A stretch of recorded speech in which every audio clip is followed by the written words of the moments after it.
What a match, what a team, what a victory. మన తెలుగోడి power ఏంటో ప్రపంచానికి చూపించి భారత్కి విక్టరీ అందించాడు తిలక్ వర్మ. పవన్ కళ్యాణ్ ఓ సినిమాలో లాస్ట్ పంచ్ మనదైతే ఆ కిక్కే వేరప్ప అని చెప్పినట్లు ఆసియా కప్లో పాక్ పై లాస్ట్ పంచ్ మనదే. నిజానికి లాస్ట్ పంచ్ మాత్రమే కాదు, టోర్నీ మొదలైనప్పటి నుంచి ఛాన్స్ దొరికినప్పుడల్లా పాక్ని పంచ్ మీద పంచ్ కొట్టి కుక్కని కొట్టినట్టు కొట్టాం మనం. ఇక ఇప్పుడు ఏషియా కప్ 2025 ఫైనల్లో కూడా పాకిస్తాన్ని ముచ్చటగా మూడోసారి చిత్తుగా ఓడించి విజేతగా నిలిచాం. అయితే ఆఖరి ఓవర్ వరకు సాగిన మోస్ట్ థ్రిల్లింగ్ మ్యాచ్లో ఇండియాని గెలిపించిన క్రెడిట్ మాత్రం తిలక్ వర్మదే. సూపర్ బ్యాటింగ్తో టీమిండియాకి ట్రోఫీ అందించాడు మనోడు. ఈ గెలుపుతో ట్రోఫీ గెలుచుకోవడమే కాదు, పాక్ టీంపై కంప్లీట్ డామినెన్స్ మాదే అని ఇంకోసారి ప్రూవ్ చేసుకుని దాయాది అహంకారాన్ని కూడా అణిచివేసింది భారత్. ఫస్ట్ బ్యాటింగ్ చేసిన పాకిస్తాన్ సూపర్ 4 మ్యాచ్లో ఎలా అయితే ఓపెనర్లు ఫర్హాన్, ఫకర్ రెచ్చిపోయారో అలాగే ఈ మ్యాచ్లో కూడా రెచ్చిపోయి ఫర్హాన్ 57 రన్స్, ఫకర్ జమాన్ 46 రన్స్తో మళ్లీ భయంకరమైన ఓపెనింగ్ ఇచ్చారు. కానీ 10వ ఓవర్ వేసిన వరుణ్ చక్రవర్తి ఫర్హాన్ని అవుట్ చేసి పాక్ స్పీడ్కి బ్రేక్ వేశాడు. ఆ తర్వాత కుల్దీప్ కూడా రావడంతోనే అయూబ్ని అవుట్ చేసి ప్రెషర్ పెంచాడు పాక్ మీద.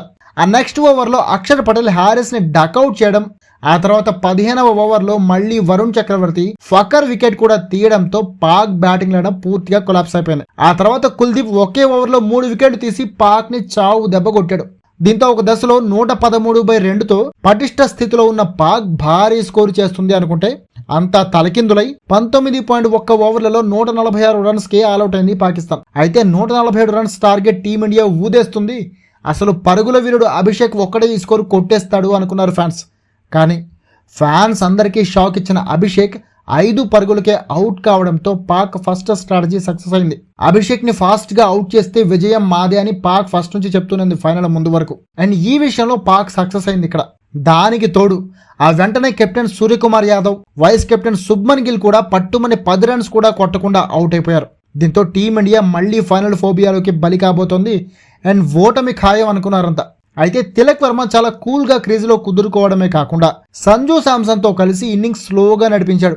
2-3 బౌండరీలు బాదిన తర్వాత సంజు చెత్త షాట్ ఆడి అవుట్ కావడంతో మళ్లీ డగౌట్లో టెన్షన్ మొదలైంది. అయితే క్రీజ్లోకి వచ్చిన team India lucky charm Shivam Dube తిలక్తో కలిసి నెమ్మదిగా ఆడుతూనే అవసరమైనప్పుడు బౌండరీలు బాదుతూ ప్రెషర్ తగ్గించాడు. అయితే చివరిలో 10 రన్ రేట్తో స్కోర్ చేయాల్సి రావడంతో ఫ్యాన్స్ అంతా ఇండియా గెలుస్తుందో లేదో అని టెన్షన్ పడిపోయారు. బట్ దూబే రౌఫ్ బౌలింగ్లో ఒక 6, ఆ నెక్స్ట్ ఫహీం బౌలింగ్లో ఒక 4 కొట్టడంతో మ్యాచ్ భారత్ వైపు జరిగింది. తిలక్ దూబే దూకుడు చూసి ఇండియా గెలవడం పక్కా అని ఫ్యాన్స్ అంతా అనుకున్నారు. కానీ సరిగ్గా అదే టైంలో Pak bowler Faheem team India concentration ని దెబ్బతీయడానికి పీతబుర్ర తెలివితేటలు చూపించి కాలు పట్టేసిందంటూ నాటకాలు ఆడాడు. దీంతో దూబే ఫోకస్ మిస్ అయి అవుట్ అయినా తిలక్ మాత్రం కాన్సన్ట్రేషన్ పోగొట్టుకోలేదు. చివరి ఓవర్లో 10 రన్స్ కావాల్సి ఉండగా రౌఫ్ వేసిన 2వ బంతికే 6 బాది మ్యాచ్ ని పాక్ నుంచి లాగేశాడు. ఆఖరిలో దూబే అవుట్ అయ్యాక క్రీజ్ లోకి వచ్చిన రింకు సింగ్ ఆడిన ఫస్ట్ బాల్ నే బౌండరీ బాది విన్నింగ్ షాట్ కొట్టాడు. విచిత్రం ఏంటంటే ఈ టోర్నీ మొత్తంలో రింక్ ఆడింది ఈ ఒక్క బాలే. ఇక ఈ విజయంతో భారత్ 9వ ఆసియా కప్ ని తన ఖాతాలో వేసుకుంది. అయితే మ్యాచ్ గెలవడం, ట్రోఫీ గెలవడం వీటన్నిటికంటే పాక్ ని 3వసారి కూడా భారత్ ఈ టోర్నీలో ఓడించి తన డామినెన్స్ చూపించడమే ఇండియన్ ఫ్యాన్స్ కి అంతుబట్టలేని ఆనందాన్ని ఇస్తోంది.